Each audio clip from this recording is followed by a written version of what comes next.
It should be subscript. Listen here everyone. Selection symbol under that subscript equal to or in brackets relation. This is the syntax.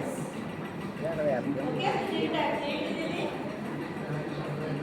Selection, condition, relation. So let us take one example.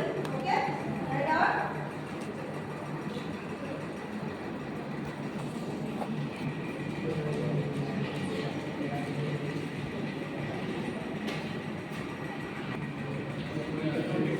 Equal to from which relation? A relation data. From that means it is going to display from two department all the employees list. Okay? Is it clear? Yes or no? Previous slide. Is the employee whose salary is 30,000.